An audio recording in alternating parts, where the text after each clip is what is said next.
네, 안녕하십니까. G클래스 국어입니다. 2022학년도 EBS 수능 특강 독서 인문예술 3번 지문 해설 시작하겠습니다. 1문단부터 보도록 하겠습니다. 르네상스 이후 수백 년 동안 서양 미술에서는 회화를 자연을 비추는 거울에 비유하며 사실적 재현을 회화의 근본으로 간주하였다. 첫 문장이 이렇게 나왔죠. 첫 문장은 이 전체적인 지문이 어떤 얘기를 할 것인가에 대한 키워드를 찾을 수 있고 또 어떤 주제에 대해서 얘기할 것인가에 대한 정보를 얻을 수 있는데요.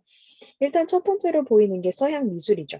근데 미술의 종류에는 굉장히 여러 가지 있는데 그 중에서 회화에 대해서 얘기를 할 것 같아요. 그런데 중요한 거는 이제 수백 년 동안 서양 미술에서 회화는 자연을 비추는 거울이다라고 얘기를 하면서 사실적 재현, 내 눈앞에 보이는 것을 그대로 표현하는 그것을 회화의 근본으로 간주하였대요. 그러나가 나오면 반전이 된다고 했죠. 19세기 들어 뭐가 등장했죠? 카메라가 등장했어요. 어떤 새로운 기술이 등장하고 나서 사진의 재현 능력이 회화를 압도하게 되면서 회화의 목적도 모사, 재현을 넘어서 인간의 시각적 경험을 표현하는 것으로 재설정되었다. 그러니까 처음에는 있는 그대로의 것을 표현하는 사실적 재현이었다가 카메라가 등장하면서 카메라는 어떤 거예요? 그냥 어떠한 그림보다도 더 내 눈앞에 보이는 것을 그대로 표현할 수 있는 그런 능력이 있는 애죠. 그러다 보니까 더 이상 회화가 얼마나 더 그 사실을 재현을 잘 할 것인가 이것을 추구하는 게 더 이상 그렇게 큰 의미가 없어진 거지.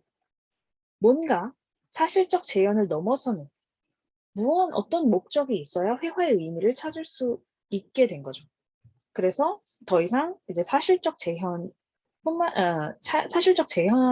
목적으로 두는 게 아니라 그것을 넘어서 인간의 시각적 경험을 표현하는 것으로 회화의 목적이 재설정되었다. 이거는 정말 많이 나오는 얘기거든요. 그래서 이 흐름을 좀 잘 기억해 두시면 좋아요. 인간의 시각적 경험을 통한, 근데 시각적 경험이긴 한데 이거를 주관성의 표현이 강조되면서 물체의 형태 재현을 중시하는 구상회화가 퇴색하고 사실적 재현을 하는 것을 구상회화라고 하고 어떤 시각적 경험의 주관성을 표현하는 것을 추상회화라고 한다. 그래서 한마디로 정리를 해보면 카메라가 등장하면서 구상회화는 쇠퇴하고 추상회화가 등장할 수 있었다라는 것이죠. 모더니즘 예술로 분류되는 1920에서 30년대의 초현실주의, 1950년대의 팝아트 역시 실물과 똑같게 그리는 정교한 기법의 구상회화를 극복해낸 실존적 미술 운동으로 평가되며 각광을 받았다. 그러면 이 추상회화가 등장하면서 같이 나온 게 뭐예요? 초현실주의 그리고 팝아트다 라고 할 수 있는 거죠. 자, 그러나가 나왔어요. 또다시 또 한 번 반전이 되죠. 이러한 변화의 추세. 이러한 변화가 뭐야? 추상회화가 등장하는 것들이요. 자, 이러한 변화의 추세에도 정작 회화를 감상하는 대중은 이해하기 어려운 추상회화나 모더니즘 예술보다 정교하게 대상을 묘사해내는 구상회화를 선호하는 경향이 강하였다. 네, 물론 어떤 새로운 기류가 등장하기는 했지만 그래도 너무 이해하기 어려워. 여러분 추상회화 같은 거 본 적 있을 거예요. 뭐 네모 몇 개를 그려놓는다든지 아니면 선을 하나 그냥 이렇게 찍 그려놓는다든지 그런 다음에 그게 막 수십억 원에 팔리기도 하죠. 도대체 저것이 무엇을 의미하는 그림인가 하는 이해하기 어려운 채로 네, 그래서 그런 걸 보면 사실 아, 저게 무슨 의미가 있을까 이런 생각도 들면서 차라리 뭐 사진보다는 좀 못하기는 하지만 그래도 우리가 이해할 수 있는 어떤 뭐 경치나 뭐 사람이나 이런 것들을 표현해낸 그런 구상 회화를 선호하는 경향이 여전히 강하였다라는 것이죠. 사실 우리만 봐도 그렇죠. 저도 추상 회화보다는 좀 구상 회화가 좀 더 이해하기도 쉽고 어떤 그 회화의 심미적인 기능을 잘 느낄 수 있는 것 같아요. 그래서 일부 작가들도 추상 회화는 작가들의 사유놀이야. 그냥 걔네들만 이해하면서 본인들의 머릿속에 있는 그런 놀이에 불과하다면서 구상 회화로 회귀하는 경향을 보였다. 여기에 이제 기억 나온 거 좀 기억하시고요. 1960년대 후반에 등장한 포토리얼리즘. 사진을 바탕으로 대상을 사실적으로 표현해내고자 하는 예술 경향으로 대상을 사실적으로 표현해내고자 하는 것. 이것이 아까 무엇이랑 더 가까웠죠? 구상 아니면 추상? 구상회화. 그래서 구상회화에 대한 지향을 보여준다. 그러고 나서 이 문단을 보세요. 뭘로 시작해요? 포토리얼리즘이요. 그러면 우리 이 1문단에서 이제 좀 대표되는 키워드를 찾아야 되는데 그것이 뭐가 될까? 나는 이 포토리얼리즘이 될 가능성이 굉장히 크다라고 생각해요. 왜냐면 다음 문단에서도 포토리얼리즘을 계속 얘기하고 있잖아요. 뭔가 구체화시켜서 포토리얼리즘에 대해서 더 얘기를 할 거니까 포토리얼리즘이 키워드가 된다라고 얘기할 수 있겠죠. 그럼 포토리얼리즘에 대해서 다시 한번 정리해보면 이거는 구상회화에 대한 지향을 보여주는 것이다. 사실을 있는 그대로 표현해내는 것에 집중하는 예술의 경향이다. 라는 거 정리되었죠. 그죠? 그 다음에 1문단에서 또 찾을 수 있는 특징이 뭐냐면 지금 시간 순서대로 전개가 되고 있다라는 거예요.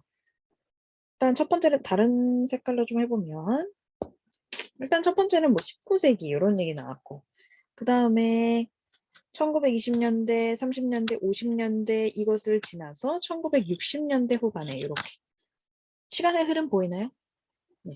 시간의 흐름에 따라서 어떤 회화의 경향을 뭐 조금 더 지향했는지 아니면 뭐 어떤 새로운 것들이 나오기 시작했는지 이런 것들에 대해서 이야기를 하였다라는 거 보이죠? 그러면 이 문단 넘어가도록 하겠습니다. 포토리얼리즘은 포토라는 말이 있잖아요. 포토가 포토를 한국말로 하면 사진, 그죠? 네. 이 사진과 밀접한 관련을 가진다. 인상주의자 모네가 나는 눈일 뿐이다 라고 말했던 것처럼 많은 예술가들이 인간의 눈에 의존하여 작품을 완성한 데 반해 차이점. 포토리얼리스트들은 카메라의 눈에 의존하여 작품을 완성하였다. 그렇구나. 실제를 보면서 그림을 그리는 것이 아니라 사진을 보면서, 사진과 관련이 깊네요. 사진을 보면서 그림을 그리거나 아니면 프로젝터로 이미지를 캔버스에 직접 투사하여 그 위에 그림을 그리는 것이다. 그러니까 우리 인간의 눈으로 관찰한 것을 그리는 게 아니네요. 카메라의 렌즈를 통해서 혹은 프로젝터를 통해서 어떤 나오는 그런 이미지를 가지고 그림을 그리는 것이래요. 포토리얼리스트들은 클로즈업, 뭔지 알죠? 그죠? 클로즈업이라는 사진 기법을 적극적으로 활용하기도 하였는데 이를 통해 일상에서 주목하지 않았던 물체의 특성을 탐구하도록 하고 어떻게 이럴 수 있었을까? 클로즈업이 뭐 하는 거죠? 가까이 어떤 한 일부분을 확대시키는 그런 기법이잖아. 그러니까 우리가 처음에는 그냥 멀리서만 지켜보았던 혹은 자세히 그렇게 들여다보지 않았던 것들을 들여다보게 함으로써 그렇게 일상에서 주목하지 않았던 물체의 특성을 탐구하도록 하고 또 일상적이고 평범한 소재에 특별한 의미를 부여할 수 있게 하였대요. 자동차, 껌 판매기, 구두와 같은 물건뿐만 아니라 사람의 얼굴이나 특정 신체 부위의 물성에 대해 분석적으로 인식할 수 있게 한 것이다. 미국의 화가이자 사진작가인 클로스는 이 사람 이름 하나 나왔으니 사람의 얼굴을 클로즈업 한 사진을 치밀하게 분석하고 머리카락, 모공, 솜털, 미세한 주름 이런 것들을 우리가 뭐라 그래 사실 일상생활에서 그렇게 막 크게 들여다보는 것들은 아니잖아요. 네, 이런 것들을 적나라하게 표현하여 사람의 얼굴을 낯선 세계의 사물처럼 묘사하였다. 그러니까 클로스는 누구야? 포토리얼리스트네요. 맞죠?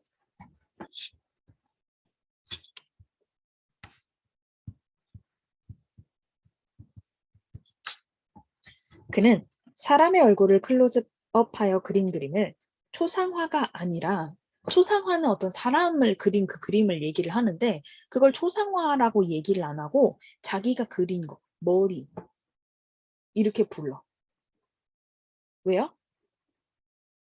내가 그린 그림은 어떤 그 사람을 그러니까 사람 전체를 표현하는 그런 거기보다는 좀 그 소재에 특별한 의미를 부여하기 위해서 그렇게 그린 거잖아. 그지? 클로즈업을 해서. 그래서 이름도 더 이상 그냥 단순히 초상화가 아니라 머리. 그 특별한 의미를 여기에 부여를 해준 거예요. 머리라고 부르고 사진은 한편의 시처럼 신비로움을 자극한다고 말하기도 하였다. 그 다음 3문단.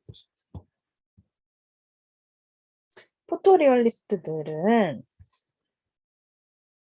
사진을 이용해 그리는 그림이 과연 예술작품이냐?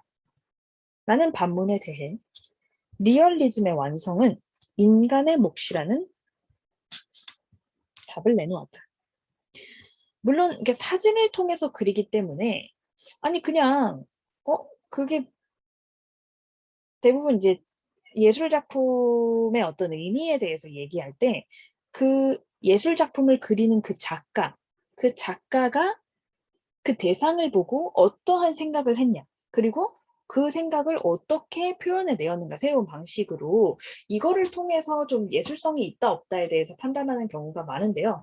이거는 포토리얼리즘은 아예 시작부터 사진, 그러니까 카메라의 눈을 통해서 본 거기 때문에 거기에 어떤 예술가의 주관이라는 게 들어갈 수 있느냐라는 점에서 좀 반문을 받았겠죠. 그래서 이거에 대해서 리얼리즘의 완성은 그 사진의 눈 그게 아니라 인간의 몫이야. 화가가 사진을 참조한다고 할지라도 그거를 통해서 이 화가가 표현해낸 것, 회화의 선, 공간, 움직임 등에 대한 분석과 표현은 화가의 경험에서 나오는 것이며 화가의 창조적 능력에 좌우된다는 것이다. 실제로 포토리얼리스트인 여기 한 명 더 나왔네요. 블랙웰은 나는 사진기가 아니다. 나는 그냥 단순히 그 찍은 그 사진을 그대로 표현내는 사람이 아니다 라고 말하였고, 에스테스는 그림을 그릴 때 가보지 않은 장소를 찍은 사진은 결코 이용하지 않는다 라고 말하기도 했다. 실제로 포토리얼리스트는 제가 말한 거 여기 나오죠? 현실을 있는 그대로 모사하지 않고 뭘 해? 변형을 가하여 현실을 재구성한 작품을 완성하였다. 에스테스 이 사람이죠? 에스테스는 전통 회화의 리얼리즘에서 충고하였던 원근법을 활용하지만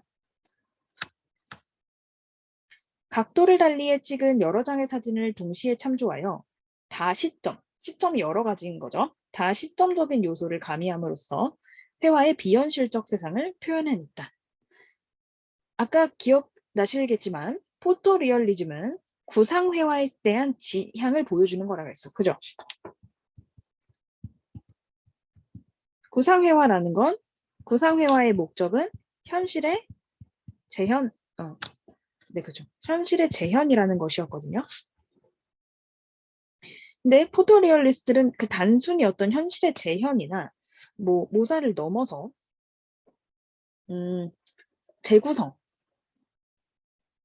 한 작품을 완성을 하는 것이고, 이 구상회화에서 사용하는 기법, 원근법 같은 거를 활용을 하기도 하지만 거기에 어떤 새로운 자기들만의 그런 걸 넣는 거죠. 각도를 달리해서 좀 비현실적인 세상을 표현해낸다든지 이런 방법을 사용해서 의미를 준 거예요. 인간의 시야로 한눈에 파악할 수 없는 장면까지 한 화폭에 담아내어 평범한 일상을 새롭고 특별한 장면으로 인식할 수 있게 한 것이다.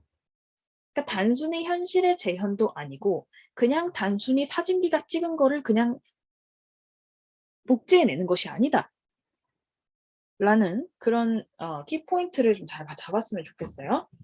다음 문도 한번 볼게요. 내려가서. 네, 여기가 마지막이니까.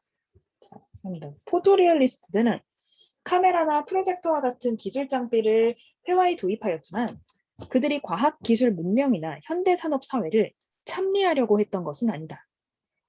그러니까 이 말은 지금 왜 한 거냐면은 뭐 카메라, 프로젝터 이런 기술 장비를 사용했기 때문에 카메라나 프로젝터는 어떻게 보면 과학기술 문명과 현대 산업의 산물이라고 할 수 있는 것들이죠.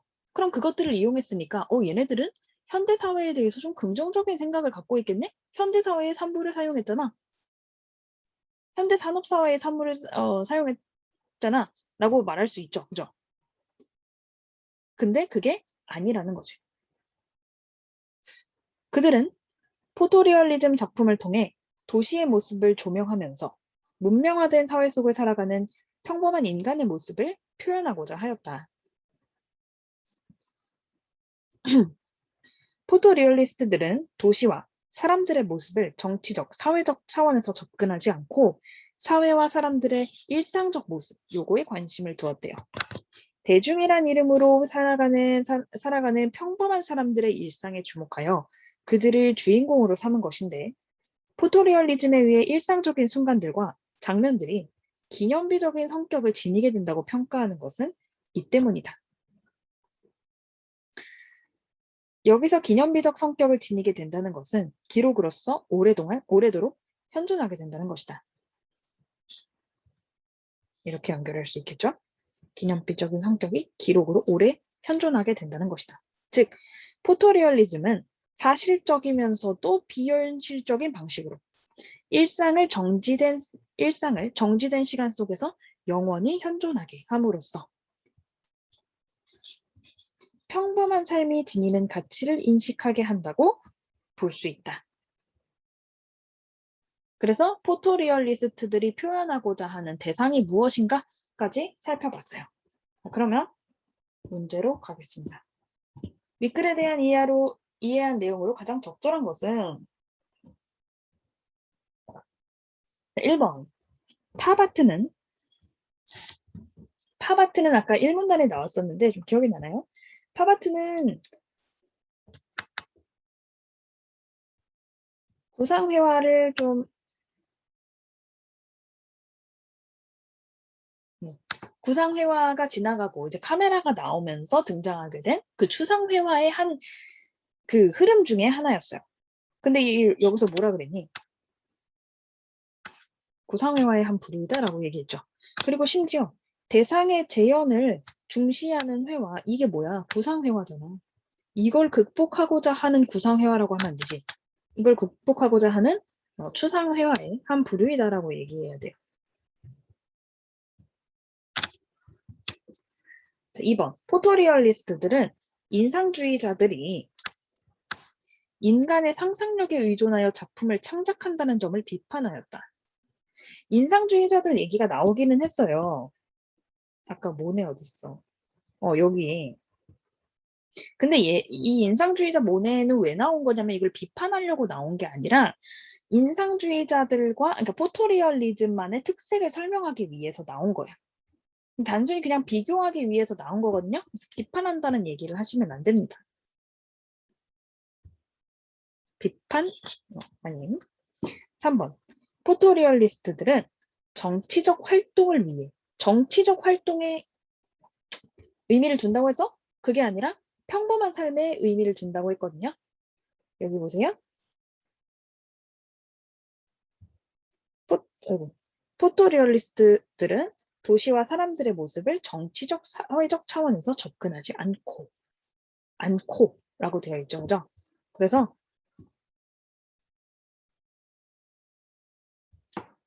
이 포토리얼리스트들이 정치적 활동을 위해서 뭘 했다 이런 얘기를 하시면 안 돼요. 왜냐하면 포토리얼리스트들의 목적은 어떤 정치적 활동이랑 관련이 없기 때문에 3번도 틀림. 4번. 평범한 사람들의 일상에 주목했다 그랬지. 포토리얼리즘 작품이. 일상성을 기념비적인 성격으로 승화시킨 것으로 평가된다. 이게 맞죠? 그치? 자, 5번은 포토리얼리스트들은 작가들이 개인적 경험, 정서, 반영하여 작품을 구상하는 것에 대해 부정적 태도를 보였다. 네, 이런 거 아닙니다. 오히려 뭐라 그랬어? 아, 우리는 카메라 그냥 단순히 렌즈로 잡은 그 이미지를 단순히 재현하는 것을 넘어서 거기에 어떤 특별한 의미를 부여하고자 한다라고 얘기를 했어요. 그래서 5번도 틀렸고 답은 4번입니다. 다음 문제 갈게요. 자, 기억에서 미음에 대해 이해한 내용으로 적절하지 않은 것은? 기억은 감상자들이 제대로 이해하기 어려운 작품에 대한 일부 예술가들의 회의를 보여준다. 기억 볼게요. 여기 있네요. 추상회환이 작가들의 사유놀이에 불과하다. 이거 왜 얘기했어, 이거? 여기요.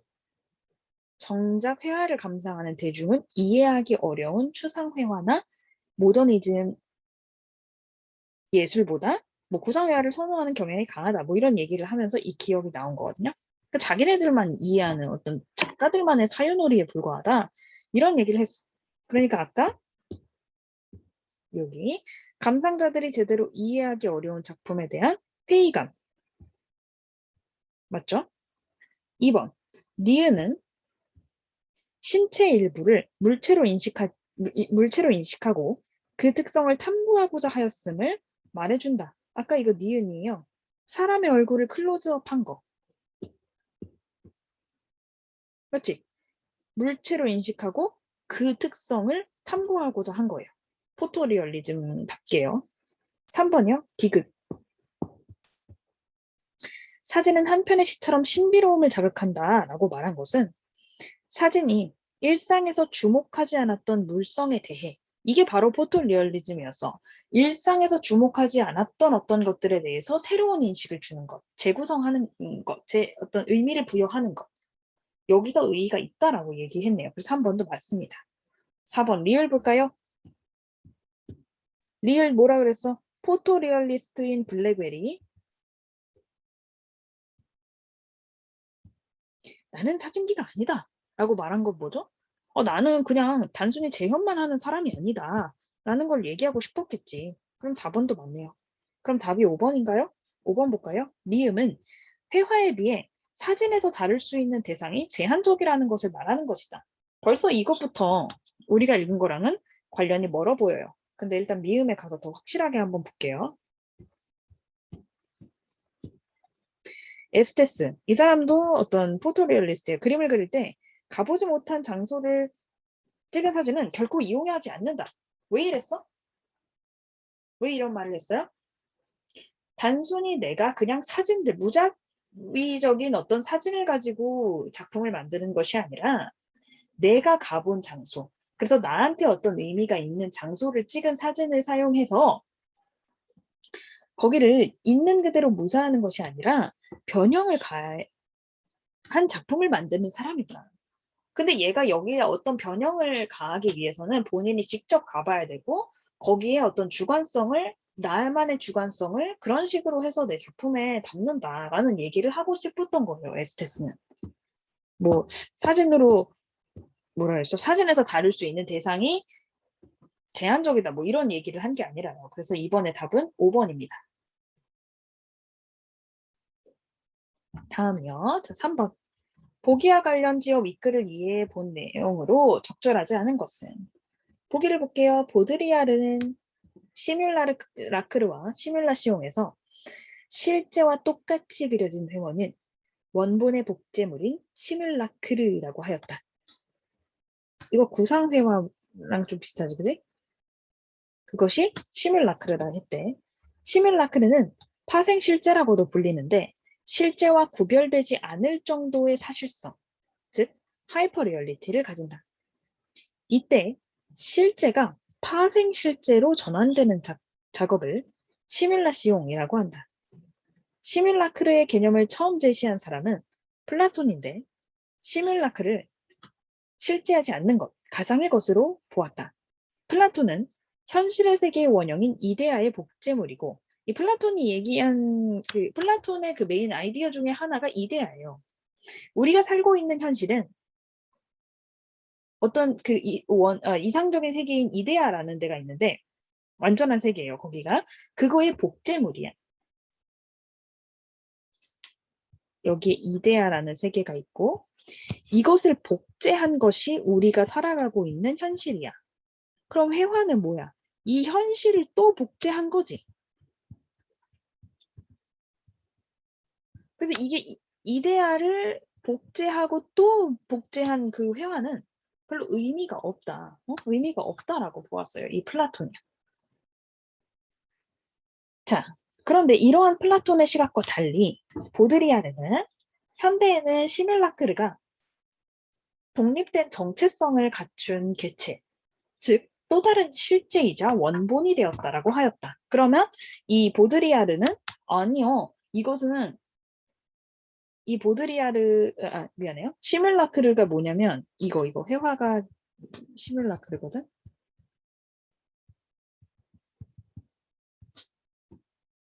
이거는 또 다른 정체성을 가지고 있어요. 의미가 있어요라고 얘기한 거죠. 그러면 예를 들고 플라톤은 정리해보면 의미 없음. 그런데 이 보드리아르는 의미 있음. 독립된 정체성이 있음.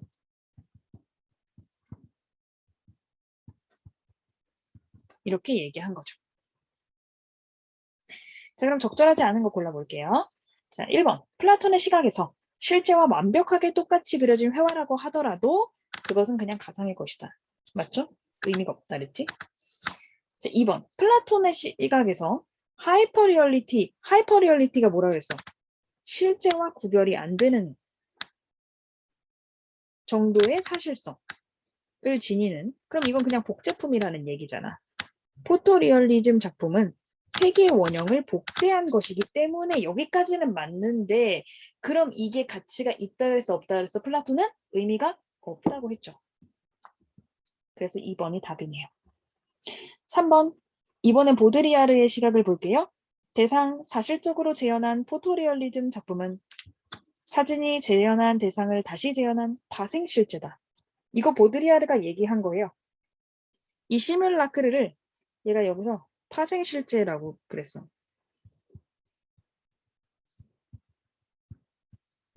그래서 이거 맞아. 4번. 보드리아르의 시각에서 카메라로 찍은 사진을 보고 이를 재현한 그림. 이게 뭐니? 뭐 포토리얼리즘 작품이고 시뮬라크르겠죠. 그죠?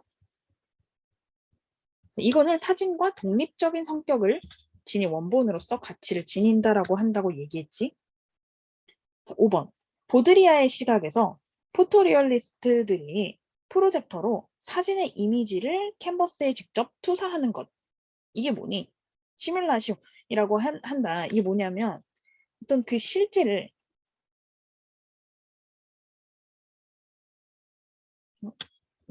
실제를 파생 실제로 바꾸는 작업이라 그랬거든. 그러니까 사진의 이미지가 실제 이것을 투사해서 예술 작품을 만드는 그 작업, 파생 실제를 만드는 그 작업, 시뮬라시옹이라고 할 수 있다. 5번도 맞죠, 그죠? 3번의 답은 2번. 마지막 문제 4번. 다음은 수행과제에 따라 학생이 제출한 작품이래요.